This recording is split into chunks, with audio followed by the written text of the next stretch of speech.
For 2 weeks now, Marcos and his Zapatista army commanders have been driving triumphantly through Mexico. The Zappa tour, carefully cultivating the enigma and the myth of the man. When we caught up with them, it was in the southern state of Guerrero, the site of bloodshed between government and rebels in recent years. And what we heard from Marcos, rather dictatorially, he doesn't take questions, he only gives speeches. Well, it was tantamount to a declaration of war on the new government of Mexico.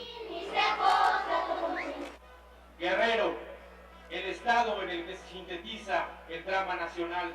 This place symbolizes the trauma that is Mexico today. Enormous wealth in the hands of a few. Scandalous inequality that has people living in cardboard boxes next to the skyscrapers. Drug trafficking, government corruption. Para hacer una guerra hay que desafiar al gobierno. We can make the war on the government, or we can challenge the government to make peace with dignity for all the people of this country. Let's take that challenge to the government, to Mexico City, together. Gracias. They all look to Marcos and the Zapatistas as evidence of how to turn the theory of New Age struggle into reality. Marcos first joined battle in southern Mexico in the war zone of the state of Chiapas as the champion of the country's 10 million indigenous people, Indians, the desperately poor, the illiterate, the malnourished. People left behind by the New World Economic Order of free trade and global markets.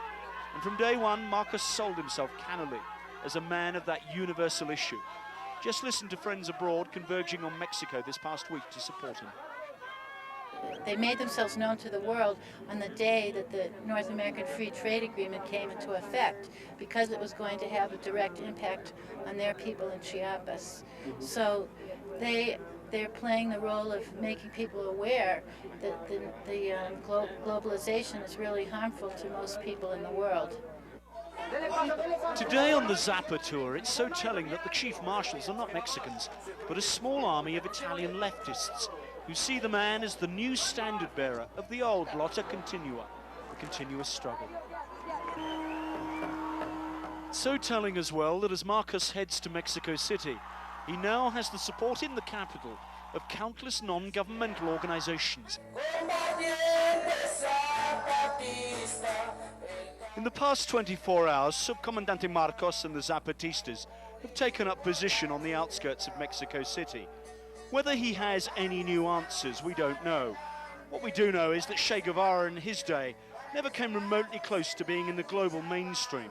Subcomandante Marcos, in contrast, will march into the capital tomorrow with the government here hoping he's in the mood to talk, and with the world at large applauding. David Smith, Channel 4 News, Mexico.